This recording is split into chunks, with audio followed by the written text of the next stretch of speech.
Welcome back, everyone, from the break. I hope everyone is well settled again for the afternoon session. Up next, we have James Ostrowick, CTO from Bidorbuy from South Africa. He's going to be speaking on growing and retaining your customer base with digital solutions. Before inviting him, I would like to give a short intro about Mr. James. He's currently the Chief Technical Officer at Bidorbuy. Prior to that, he was an infrastructure manager at F&B in the credit card and then data warehouse division. He started his career as a high school teacher. He's passionate about technology, especially eco-friendly solutions such as solar. Good afternoon, James. Welcome to Customer Experience Management Summit. How are you? Good, thanks, and yourself? Doing very well, James. Thank you so much for joining us. The digital stage is all yours now. Perfect. I just want to share a screen very quickly. Sure.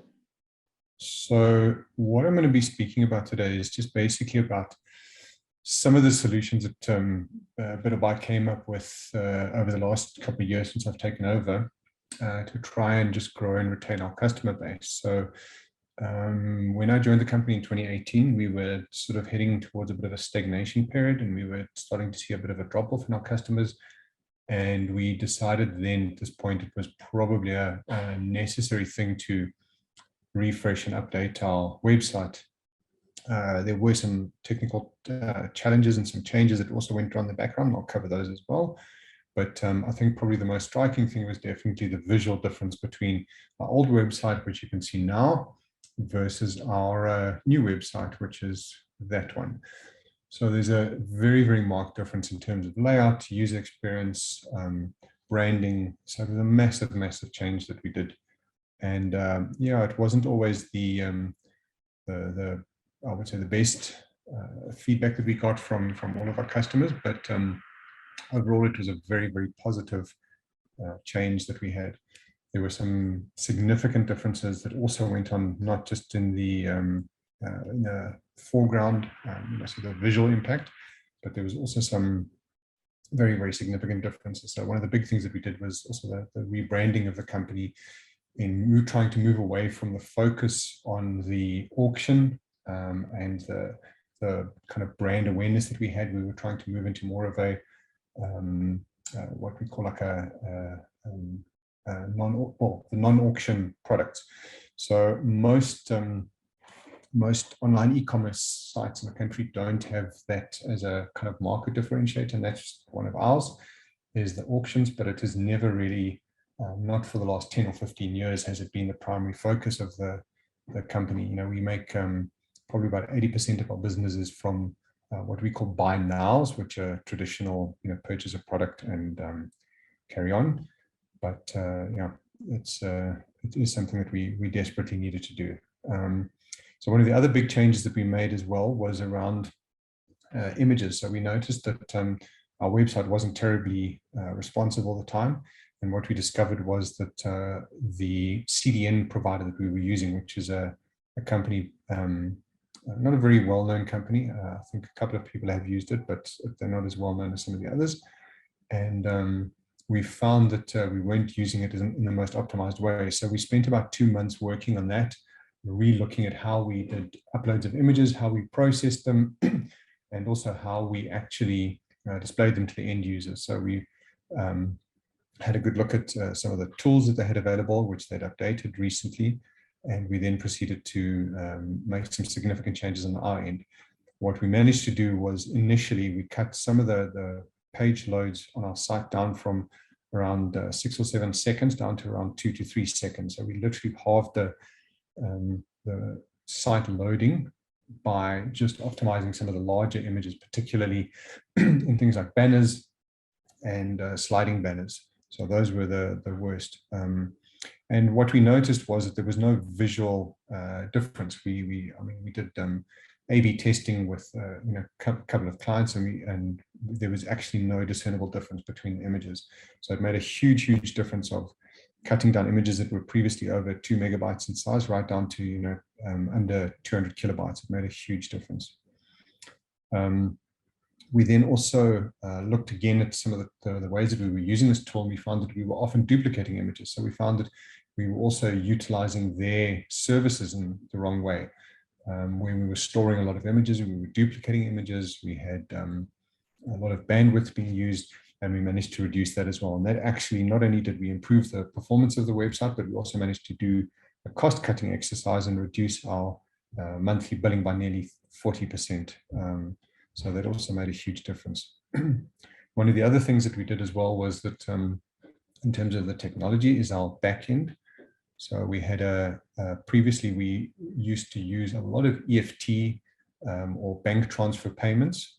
So we weren't that focused on credit card due to the fact that you know, when a lot of e-commerce sites started up, there wasn't as much security, especially from the bank's perspective, around things like 3D Secure, which allowed you know, clients to kind of verify their purchases with PINs.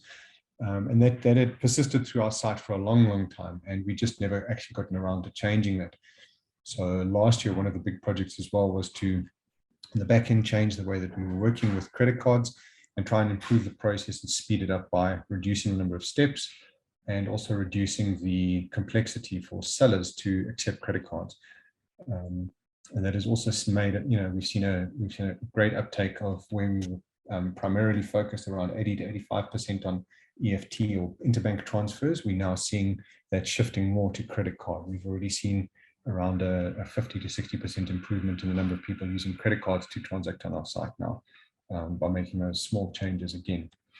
So the focus and the kind of primary reason for us doing a lot of these changes was not to try and get dramatic, massive growth that wasn't sustainable, but it was more around focusing on small incremental changes and growth that would allow us to grow our customer base by around 2 to 5% with every sort of incremental change that we made.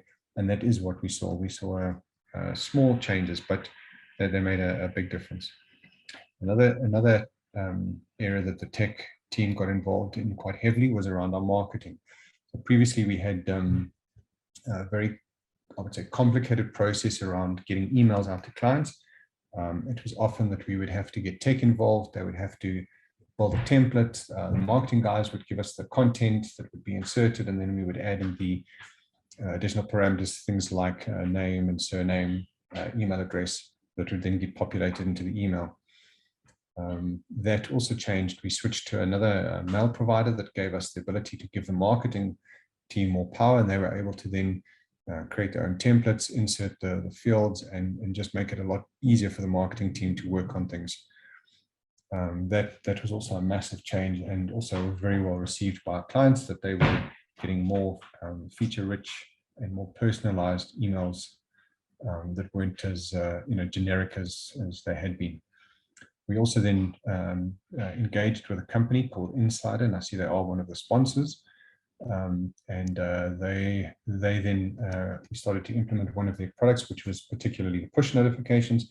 So we implemented that primarily on our website and within our mobile apps, which also we saw a great uptick of customer engagement. So we saw a lot of new users you know, allowing for the push notifications, so that we use it for things like product recommendations, cart abandonment, as well as specials. So whenever we have our Crazy Wednesdays or Snap Fridays, which is what we use as our kind of marketing special promotions, it was then easier for the marketing team as well to then integrate that and to push new specials to users' phones immediately, and again without having to involve the tech team significantly. Some other very good changes that again try to ensure that our customers feel safe and secure transacting on our site. We also then are going to be introducing something called seller verification. So at the moment, it's a bit of a manual process where we have to go and check on our sellers to verify their details and just make sure that they are a legitimate business and they are a legitimate entity.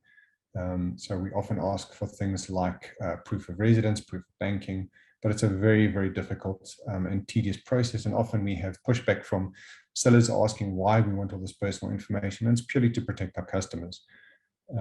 So what we're going to be doing is implementing a digital solution quite shortly. I won't mention the company's name, but they have the ability, using your laptop or your phone's camera, to take a selfie of you and then link it with the South African Department of Home Affairs and verify your identity. So it's going to be a great tool in allowing us to ensure that our sellers are who they say they are. We can verify them, we can verify their identity, and we can confirm that they are a legitimate person that is transacting on our site.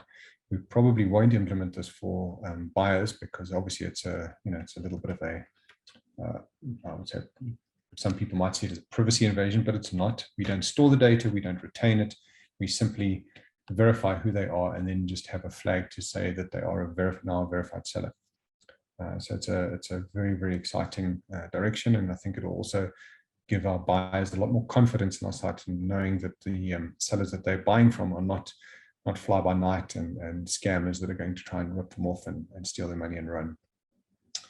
So just in closing, I just want to run through some of the other challenges that we're facing, and just how we're going to try and tackle some of these. So one of the things that we're also finding is that obviously, with being a marketplace where we don't directly warehouse and store products ourselves, so we act as a middleman, and we just act as the go-between for to try and get the confidence level up of people to buy on our site. We are seeing that a lot of buyers are asking for a consistent delivery experience. So very often, if you buy from two sellers in the same order, it's often that you will get them from two different companies. And again, because we're not like a traditional online e-tailer, we don't prohibit you from contacting the seller directly. So once the initial interaction has happened and you've you've purchased the product, we open up that ability for the seller and the buyer to directly communicate, even via our platform. And because of that ability, that we don't mask them, we don't hide them behind our layer, it does become a bit of a problem sometimes, where we have off-site transactions, and those generally are not good. So we try and encourage people not to do that. But also around the shipping and handling of products, we're trying to engage with a couple of companies now. We're potentially looking at having a single shipping partner, whereas at the moment we have around 10 or 15 shipping partners that are available on our site to use. But we're considering the option of potentially moving away from having that flexibility and just having a single one. We're also trying to, again, using a set of verification, make sure that people trust us, that they feel that their money is safe. So we have our buyer protection program as well, and we also have another few initiatives which I won't go through, that are going to allow people to trust us more and to use our site more and interact with us, and just ensure that they feel like they're having a good, safe shopping experience. Some of the other things that we do need to do that are definitely tech issues are, we'd like to try and implement a product that will allow us to have a catalog, so that when you list a product, that that the details and specifications are accurate, because we've pulled them from a known trusted source. Whereas at the moment we kind of rely on the sellers to ensure that their product descriptions and information is correct. Very often there are errors that creep in, and to try and police those with millions of listings is very difficult. So looking at a catalog-based system would also increase that level of trust, and ensure that our buyers know that the product, the description that they're seeing is what they're going to be getting. And then we're also going to be planning on implementing what we call product variants, which allows us to not have as many listings, but it consolidates the listings in things like color, shape, size, and capacity for things like phones into a single listing, where the buyer can then have a single page, a single view of what it is that they're purchasing.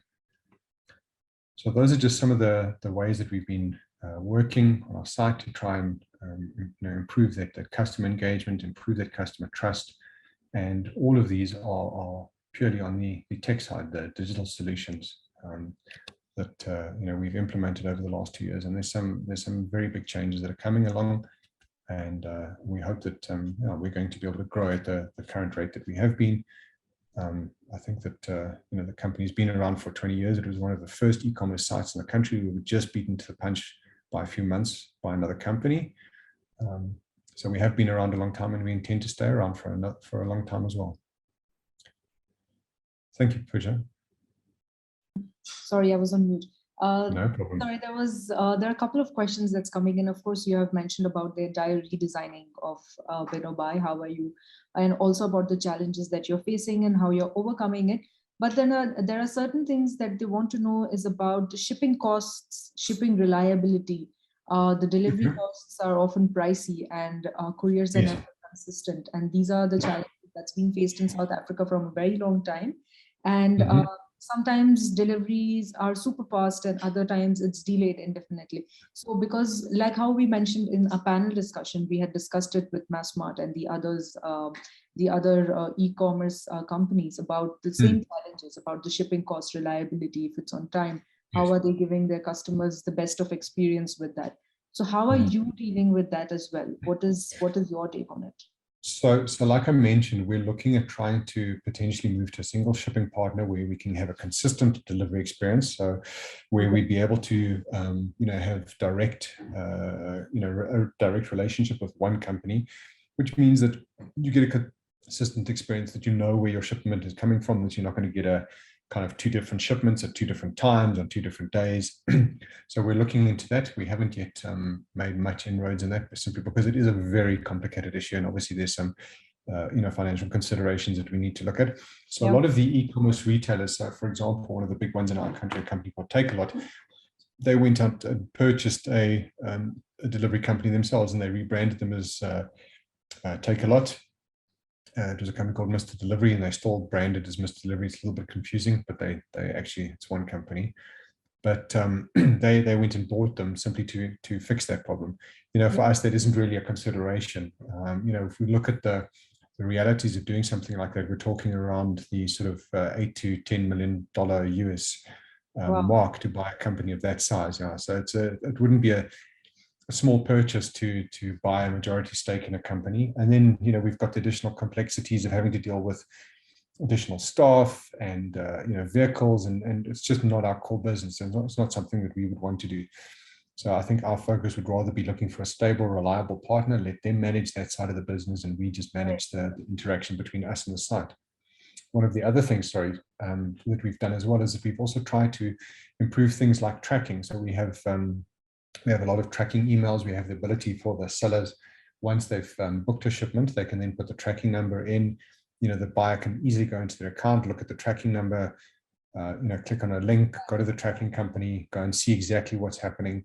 And again, we have got a chat feature built into our site where you can have that interaction between the buyer and the seller. Some of the e-commerce companies, they don't have that ability. It's very difficult. You've got to phone in, you've got to go through a call center. They then have to contact the seller. The seller then gives them feedback. So you've got a kind of a man in the middle, whereas we try not to do that. We can get involved if there are problems. We do have a call center. We do manage that process as well. But we also give the buyer the ability to contact the seller directly and see exactly what is happening. Are there any special issues? Are there any requirements from them? That kind of thing. So it does make it, I think, a little bit different to some of the other e-commerce retailers. Yeah, you're absolutely right, because Insider was also the part of panel, and they mentioned about the use of a lot of artificial intelligence that they are doing in terms of providing the customer experience to clients as yours, because you said that Insider is one of is someone whom you're working with. So of course, I feel that tech is something that is going to be taking over, especially with the delivery and the infrastructure and the shipping side being one of the biggest challenges in South Africa. But then, all the best again with your redesigning, with your whole redesigning of Bidorbuy. Thank you for the great session, James. This is all the questions that we had from the audience now, and we'll keep in touch with you for our future events. Great. Thank you very much. I appreciate it. Thank you. Thank you.